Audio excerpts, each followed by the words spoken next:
नमस्कार, जोहार। आप देख रहे हैं झारखंड स्वतंत्र खबर। हमारे साथ आदिवासी छात्र शिवशंकर उरांव हैं और हम लोग आज बात करेंगे सरना रत्न दादा वीरेंद्र भगत का चौथी पुण्यतिथि पर उनके कुछ इतिहास के बारे में जानेंगे। और ये शायद उस पर बुक भी लिख रहे थे, तो हम इन्हीं से जानेंगे उनके इतिहास के बारे में। जोहार। जोहार। सरना रत्न दादा वीरेंद्र भगत का चौथी पुण्यतिथि है, उस पर क्या कहेंगे? उनके इतिहास के बारे में कुछ दर्शकों को बताएं। आपके चैनल के माध्यम से दर्शकों को बताना चाहेंगे सरना रत्न दादा वीरेंद्र भगत के बारे में।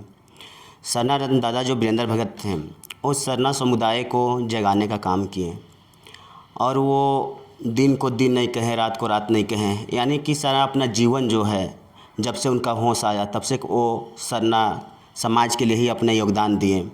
और केवल झारखंड ही नहीं, झारखंड के साथ वो पूरे भारत में कहे तो छत्तीसगढ़, बिहार, बंगाल, असम तक उन्होंने सरना समुदाय के लिए प्रचार प्रसार किए और उसको जगाने के लिए लोगों तक, जहाँ तक व्यक्तिगत रूप से एक एक व्यक्ति तक पहुँचने का उसने काम किया। इसलिए उन्हें सरना रत्न दादा वीरेंद्र भगत भी कहा जाता है। और वो जैसे समाज को जगा रहे थे और कहीं भी उनको लोग बातों के सुनना, देखना और जानना चाहते थे। जब वो माइक में बोलते थे, लोगों को अपना प्रवचन या अपना संदेश देते थे समाज के लिए, तो लोग घंटों उनके बातों को सुनते थे और उससे जो युवा पीढ़ी था वो जागृत होता था और उनको बातों को कम से कम 99% लोग अमल करते थे और उनके पगडंडों पर चलने का कार्य करते थे। उन्हीं में से हम लोग छात्र संघ से भी थे, राष्ट्रीय आदिवासी छात्र संघ से ऊपर हुआ। तो जो लोग हैं उनके समाज, उनका दादा का जो मार्गदर्शन था, उनसे बहुत लोग प्रभावित थे। लेकिन सरना रत्न का उपाधि कब और क्यों उनको मिला? सरना रत्न का उपाधि उनको इसलिए मिला क्योंकि वो सरना समाज के लिए बात रखते थे। सरना धर्म कोड के लिए उन्होंने दिल्ली तक आवाज़ उठाया और उनके साथ लोगों ने, जैसे उन्होंने कहा कि सरना रत्न के लिए धर्म कोड होना चाहिए, तो लोग उनको पीछे चल पड़े।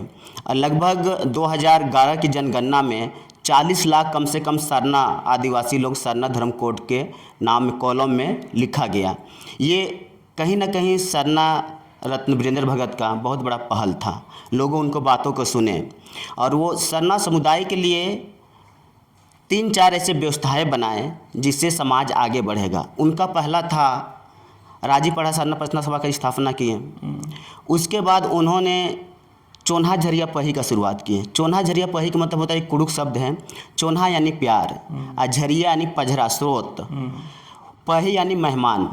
तो चोन्हा झरिया पही के रूप में उन्होंने रात को प्रोग्राम करते थे, उसमें अनेकों गांवों के लोग आते थे और उसमें शपथ दिलाए देते थे और लोगों को एक मार्गदर्शन के तौर पे उसको पगड़ी दिया जाता था। पगड़ी कहने का मतलब कि उनको सम्मानित किया जाता था और उनको एक भार दिया जाता था कि आप इसको अपने गांव में ले जाकर इसको कीजिए। उस आधार से उन्होंने 2006 में शुरुआत किए थे। सबसे पहले अपने गाँव होचर पतरा टोली, रातुम उनका गाँव है, वहाँ से शुरुआत किए थे। और ऐसे ये सारा चीज़ है, खुट्टी, रामगढ़, रांची जिला, गुमला, ऐसे जगहों में चोन्हा झरिया पही का शुरुआत हुआ, जिसमें चारे भगत उसका प्रवक्ता थे। वो उसको बहुत विस्तृत रूप से बतलाते हैं। उनका भी रातू जामुन टोली में घर है। वो सर जो हैं अभी भी हैं और वो धर्म के बारे में बहुत अच्छा उनका पकड़ था और वो सारी चीज़ों को बतलाते थे। जब ये समाज के लिए करते गए तो 2021 में जब कोरोना का काल था, तो उस समय इनका अचानक तबीयत खराब होने लगा और लोग जब इनको भेलोर ले जाने का ये था, लेकिन रिम्स में भर्ती किया गया और कागज़ पत्र बन रही थी इनको ले जाने के लिए भेलोर, तब तक इनका 23 अप्रैल 2021 को इनका मृत्यु हो जाता है। लोगों को बहुत आहत हुई। कम से कम लोग इनके मृत्यु की सूचना सुन के बहुत लोग सदमे में चले गए। जहाँ तक हम लोग भी महीनों दिन तक चिंतित थे, उनका सोच में विवेक हम लोग को भी असर पड़ा। लेकिन वो कोरोना काल में जो बंदी था, लॉकडाउन था, तो भी हज़ारों की संख्या में लोग वहाँ उपस्थित हुए और सभी लोगों का कहना था कि ये अगर आज समाज में रहते तो समाज को जगा के रखते और समाज सरना कोड के लिए लड़ाई लड़ते। लेकिन कहीं ना कहीं उनका बहुत कम समय में चले जाना भी लोगों के लिए बहुत बड़ा क्षति है। और सरना रत्न इनको 2022 में चोरिया गांव में एक एतो उरांव करके वो भी सरना समाज के लोग व्यक्ति थे, उनका भी देहांत लगभग 2016 के आसपास हो गई थी। तो उनको और इनको सरना रत्न से सम्मानित किया गया। चोरिया में उसमें आपका विधायकगण, मंत्रीगण भी उपस्थित हुए थे और इनको सरना रत्न से सामाजिक लोगों के साथ इनको सम्मानित किया गया। और आज इनका चौथा पुण्यतिथि लोग मना रहे हैं। उसके आधार पे जब इनका देहांत हुआ तो लोग कहा कि हमारे समाज के व्यक्ति सरना रत्न दादा हैं, तो इनके बारे में कुछ इतिहास बनना चाहिए, लिखा जाना चाहिए। तो शुरुआत जहाँ तक हम लोग कुछ किए इनका बुक लिखने का, लेकिन फिर बीच में मेरा पीएचडी शुरू हो गया। उस दरमियान कुछ सामग्रियों को लेकर इकट्ठा करके रखा गया, उसको सज नहीं पाया और उनका बुक प्रकाशित नहीं हो पाया। लेकिन कोशिश है, समाज के लोग चाह रहे हैं कि इसको प्रकाशित किया जाएगा, तो पुनः इनका जो बुक देखा जाए तो तैयार किया जाएगा और वो समाज के बीच में आएगा। और इनका जो 4 श्लोक था जो कि हमेशा समाज के बीच में कहा करते थे कि समाज का जो व्यक्ति है नशा पान से मुक्त होना चाहिए, और जो अभी के युवा पीढ़ी है उसके लिए एक संदेश दिया करते थे। और ये कहा करते थे, अगर आप दुनिया का कितना बड़ा डिप्लोमा और डिग्री ले लें, लेकिन अपना इतिहास, अपना परंपरा, अपना संस्कृति को अगर नहीं जानते हैं तो आपका डिग्री जो है 0 के बराबर है। हमेशा ये कहा करते थे, जो चींटी एक पंक्ति में चलता है उस तरह हम आदिवासियों को एक पंक्ति में चलना चाहिए। दूसरा इनका एक कहावत था कि दुनिया का आदिवासी अगर एक हो जाए तो उनका हक अधिकार से कोई भी उनको वंचित नहीं कर सकता है। ये इनका श्लोक था। और ये हमेशा कहा करते थे कि ना फूट से ना टूट से, अगर आदिवासियों को अपना अधिकार लेना होगा तो एकजुट से। ये इनका हमेशा नारा रहा।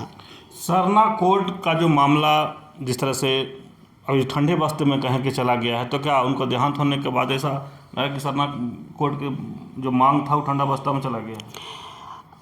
कहीं ना कहीं इस तरह के लोगों को लग रहा है, लेकिन ठंडा बस्ता में तो नहीं जाएगा, क्योंकि आदिवासी लोग जग चुके हैं। और आपका आधार है 2011 का जो जनगणना है, तो उस समय लोग कम से कम 49 लाख लोगों ने सरना धर्म कोड लिखा है। अभी लोगों में जागरूकता आई है।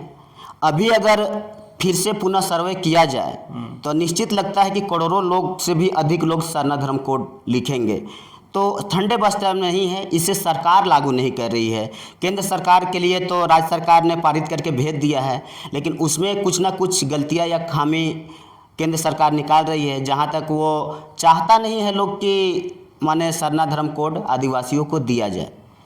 कई लोग कह रहे हैं कि सरना जो कोड है वो नहीं मिलेगा, इसलिए नहीं मिलेगा कि सरना पूजा स्थल का नाम है। आदिवासी धर्म कोड का भी मांग कर रहे हैं, उस पर आप क्या? आदिवासी धर्म कोड पहले भी मिला हुआ था। आदिवासी धर्म कोड कहीं ना कहीं पहले था, लेकिन लोगों उसको सरकार ने हटा दिया। और सरना धर्म कोड इसलिए लोग मांग रहे हैं कि निश्चित रूप से सरना एक प्राकृतिक पूजा का नाम है। स्थान तो ठीक है, सरना स्थान है मान लिए, लेकिन धर्म का बात है तो एक चिन्हित नाम है जिससे सरना का नाम से मांगा जा रहा है। और आदिवासी अगर हम कहेंगे तो आदिवासी धर्म कोड मिले वो भी अच्छा है, लेकिन आदिवासी अगर कहा जाए तो आदिवासी में बहुत सारा समुदाय जो है आते हैं। आप देख लीजिए तो ईसाई धर्म के लोग मानने वाले भी अपने आप को आदिवासी ही कहते हैं। बौद्ध धर्म के लोग कहीं ना कहीं आदिवासी हैं। मुस्लिम भी कहीं ना कहीं राज्य में अपने आप को आदिवासी मानते हैं, आदिवासियों का वंशज मानते हैं। तो उस तरह से हम लोग कहेंगे तो आदिवासी में धर्म कोड मिलने से कहीं ना कहीं एक रूपता नहीं आ पाएगी। शिव जी, बहुत सारे लोग ऐसे हैं कि आदिवासी समुदाय 700 कुछ जनजातियों में है, तो सरना को शब्द से शायद सहमति नहीं बन पा रहा है। इसलिए कुछ लोग जो बुद्धिजीवी हैं वो कह रहे हैं कि आदिवासी धर्म कोड कहने से लोग एकजुट हो सकते हैं, जैसे कोई गौंड है, कोई भील है, मतलब इस तरह से उनका कहना था। इस पर आपका क्या विचार? इस पे तो मेरा विचार यही है कि मैं किसी का खंडन भी नहीं कर सकता हूँ। अगर आदिवासी धर्म कोड मिले तो हमारी पहचान के लिए मिलेगा, सरना धर्म कोड मिले तो मेरे पहचान के लिए मिलेगा। लेकिन अगर पिछला रिकॉर्ड देखा जाए 2011 का, तो आदिवासी धर्म कोड के आंकड़ा अगर दिखाया जाए तो 50,000 के आसपास भी शायद अंकित नहीं था, जो कि सरना धर्म कोड देखा जाए तो 50 लाख अंकित था। बात फर्क यही लगता है। इसलिए तो जो बहुलता हो उसके आधार पे मिले तो अच्छा है। और हम लोग चाहते हैं, आदिवासी को बांटना नहीं चाहते हैं।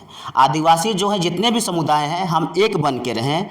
और एक बात और इसमें आते ही, जो सनातन दादा थे वो हमेशा कहा करते थे कि आदिवासियों को रीति रिवाज परंपरा जो है उसे अक्षुण्ण रखते हुए समाज को विकास करना चाहिए। तो मैं भी यही चीज़ कहना चाहूँगा, अगर जहाँ तक आदिवासी धर्म कोड की बात है या तो सरना धर्म कोड की बात है, तो इसमें जितने भी समुदाय हैं, आदिवासी समुदाय में आपने बताया 700 कुछ जनजाति हैं, कहीं ना कहीं सभी आदिवासियों का अपना अपना परंपरा है, अपना प्रथाएं हैं, अपना रीति रिवाज है, अपना लोक कथा है, दंत कथा है, उसके आधार से उनका परंपरा है, रीति रिवाज है। तो उसको अक्षुण्ण रखते हुए किसी एक धर्म कोड पे सहमति बने और उनका जो परंपरा रीति रिवाज है वो कायम रहे, उसमें कोई छेड़छाड़ ना हो।